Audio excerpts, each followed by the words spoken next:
Hello basketball coaches and basketball players. My name is Alan from Al's Basketball Training, and today I'm going to give you some baseline inbounds plays that I call for low or for down. There's other names for it as well. These are just what I call them. Now, let's get down to the clipboard and let's check out these amazing baseline inbounds plays. First, really quickly, these are all good against man-to-man defenses and not necessarily very good against zone defenses, so keep that in mind. Okay, so in this first play, what we're going to be trying to do is create either an open shot in the middle of the key or out in the three-point line for our guards. So what we're going to start with is player 5. He's going to be setting a screen for player 1, and player 4 is going to be setting a screen for player 2. Player 1 is going to be curling up towards the three-point line, and player 2 is going to be cutting across the key. So it's going to look like this. Player 5 is going to set that screen, same as player 4. Player 2 is going to be cutting across. Player 1 is going to be popping up. Now, if you want to have a quick score, player 2 would be the one to choose. He would be the one who's closest to the net and probably the highest percentage.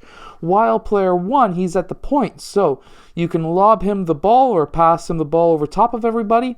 He can set up the offense, or he could take that three-point shot. Now, in this second play that I'm going to show you, very similar to the last. However, what we're going to be looking to do here is have player 2, he is going to set a screen for player 5, and player 4 is going to be cutting up towards the elbow, where he's going to be setting up another screen for player 5. Player 5 is then going to curl around.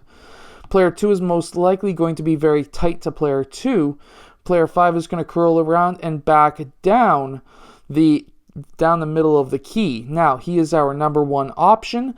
Player 1 is going to be popping up, and if possible or if needed, he can cut back down, and he would be our backup option in one of those two spots if player 5 was unable to get himself open cutting down the middle of the key. Now, in this third play that I'm going to show you, this is a fantastic play if you've got a player, let's say in this case player 2, who is a very good three-point shooter. So what we're going to be having is player 5 setting a screen on player 2. Player 1 is going to be then cutting in and setting up, cutting and setting up a double screen or a wall screen for player 2. Player 2 is going to be using that. He's going to be popping out towards this corner. Now, his number 1 option is to take a quick three-point shot. Our backup option that we're going to be having is player 1 setting a screen down after having player 2 use him as a screen. Player 1 is going to set a screen down for player 4. Player 4 is then going to pop up, and player 4 is going to pop up and look for the pass from player 3 to set up the offense or to take a deep mid-range or three-point shot. Now, this last baseline inbounds play that I'm going to show you, we're going to have player 2 setting a screen for player 1. Player 1 is going to be cutting up, and he's going to be looking to get the pass in that area.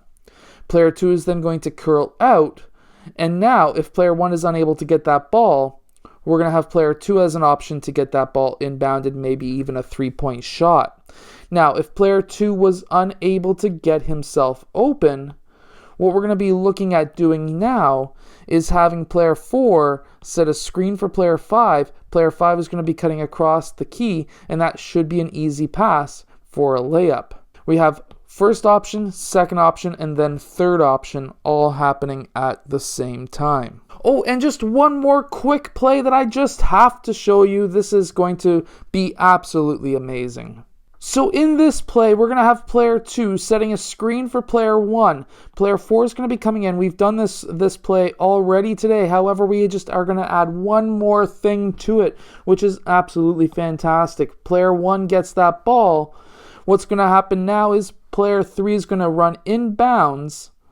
Of course, player 1 is going to try and catch up. We're going to have player 5 and 4 setting up a screen for player 3, and player 2 is also going to be setting up a screen for player 3, and player 3 is going to pop up using both players 5 possibly a little bit of 4, and player 2, and he's going to be popping up to the 3-point or mid-range area for player 1 to pass him the ball for that shot. Now, these are fantastic plays to run along the baseline against a man-to-man defense, so keep that in mind.